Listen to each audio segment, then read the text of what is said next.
Alright guys, today at AUTOCOM Motors YouTube channel, we have not one, but two Toyota Camroads. We're going to be taking a look at these here beautiful campers that we've brought over from Japan. This one right here is actually my camper, and we had someone that wanted another Toyota Camroad, and I said, get the ZIL 520, it's the best camper out there. Comes with a 2.7 liter turbo diesel engine that just does not quit.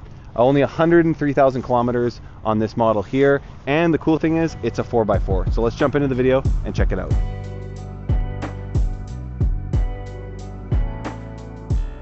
Alright guys, let's start the video off with a quick walk around of this video so you can see just how cool it is. Alright guys, so with the Toyota Camroads, there's a lot of different camper builds that you can get, but in my opinion, these ZIL models are by far the best that you can get out of Japan.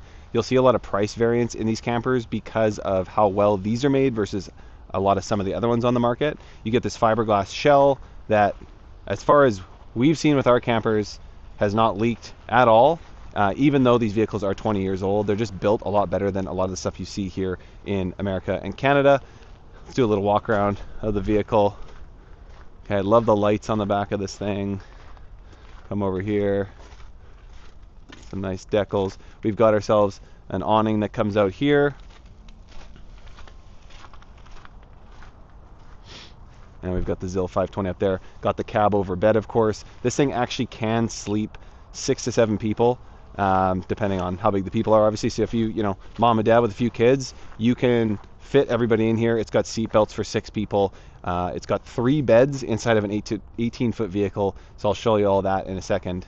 So in terms of the cab here, pretty straightforward. The really cool thing about this is the turning radius is incredible because the wheels are so far forward. And these, I know this sounds kind of silly, but these mirrors are so cool. Like the amount you can see when you're turning, the turn radius you have, it makes it a lot easier driving a right-hand drive vehicle. Let's go ahead and fire this baby up here. Nice. Fires up right away. Looking good. A few bells and whistles installed by the previous owner in Japan. I love this wood, kind of mahogany style dash, and that's what the front end looks like. Let's pop open the engine bay here as well. So I couldn't pop this thing open while holding the camera, but the engine sits under the passenger seat, or under both seats I suppose, so everything's under there and accessible by just popping the seat up like that because there's no room up front. And that's the case on a lot of these kind of utility vehicles. But enough of the boring stuff. Let's actually jump into the camper and show you guys what you showed up here to this vehicle for. I mean, maybe you're just a vehicle nut and you wanted to see the engine. That's cool. All right, and in terms of the engine, we did change the timing belt for this in Japan. Whenever we bring a vehicle over, we get most of the things done there, so we don't have to do it here. But finding parts for these is actually easier than you think. On my Camroad over here, I've imported a decent amount of parts, and they get here in like a week. And usually there's a shop, locally that can work on them. I have a shop here in Langley that has been able to do some work on mine without any issues so far, which is really cool. Another question a lot of people ask about is converting over the propane. So that's something that we handle as well, as converting this all over to Canadian standards. And so not something you have to worry about. We've got dual propane tanks in here that power the heater and the fridge as well on this unit. We have a 3-way fridge. So that's all taken care of. You don't have to worry about converting over anything scary once it gets to Canada.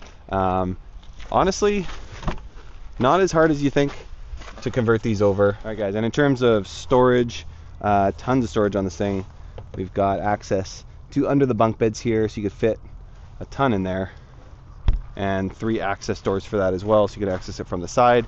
This is the access for the toilet, so you can pull your waste out without having to actually walk it through the camper, as I'll show you guys in a little bit. And like I said guys, one of the really cool things about this vehicle is that it is a 4x4. So again, if you're going up the mountain skiing, or you're going sort of off-roading to a campsite, mind you, this doesn't have the best clearance, but you're going to have 4x4, which is basically going to get you anywhere.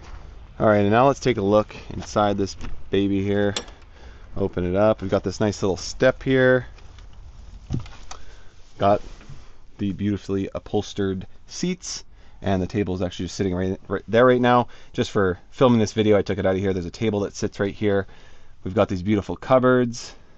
We've got a bed that pulls all the way out like this. So you could easily fit 2 people in here.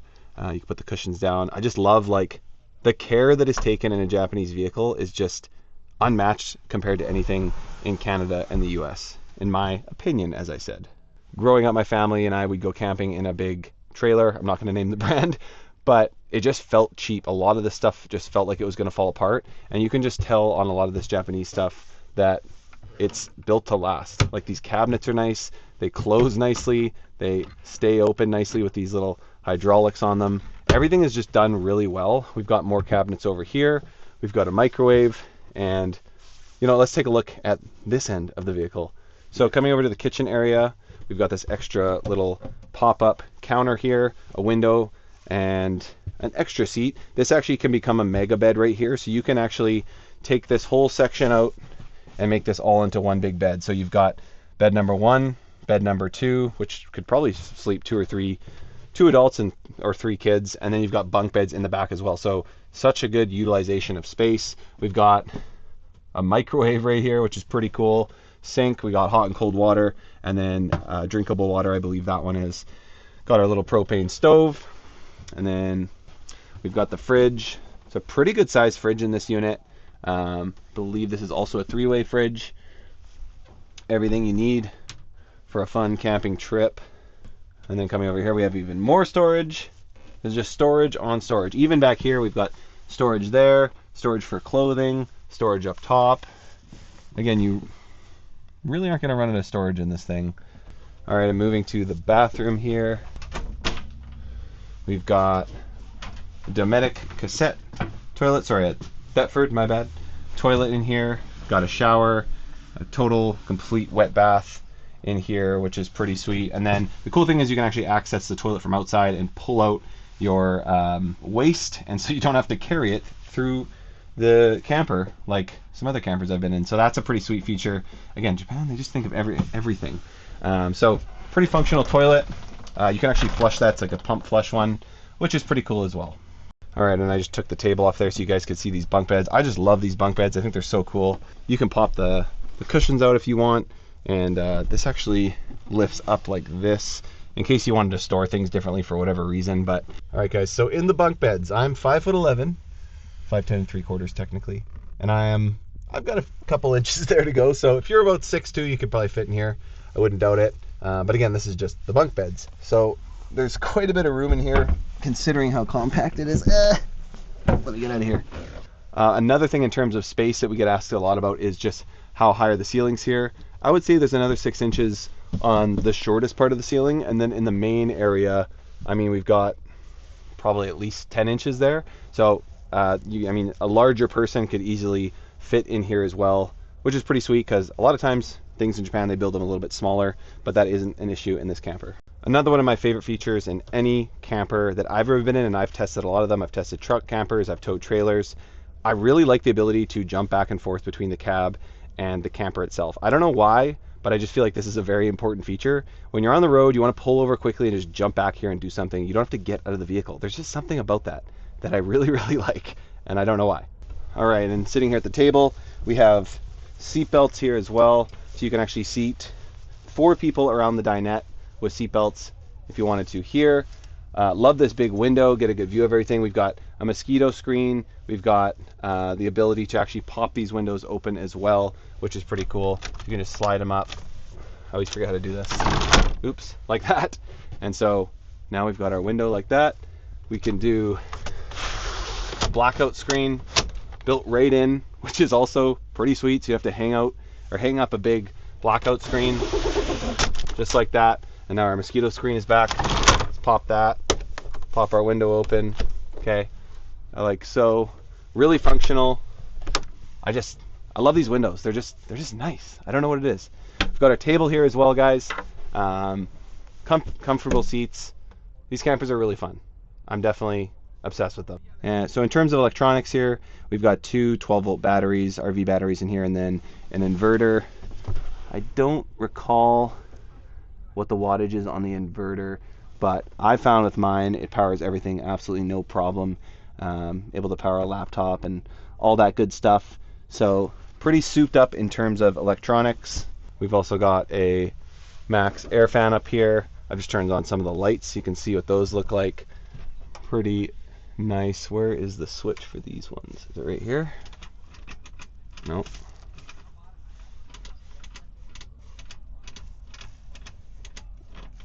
Oh, that's for down there. Light for there. And then we've got these lights here, which are probably down here. So one thing is, you're gonna have to Google Translate some of this stuff. There it is.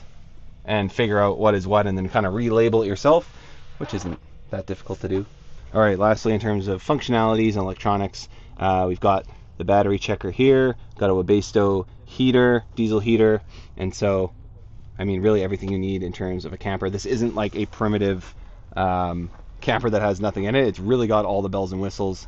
And if you want to charge the batteries, you can plug into, this is 16 amp, the 240 volt plug-in right there. And so you can plug into shore power and power everything that way if you want to do that. On my vehicle, that actually charges the batteries, and I believe that would be the same in this vehicle as well, which is really nice. It charges everything up for you. All right, guys, hope you enjoyed the video. Make sure to click below to check out AUTOCOM Motors and see the other campers that we're bringing over from Japan so that you can get yourself an adventure rig just like this one. We'll see you in the next video. Bye, guys.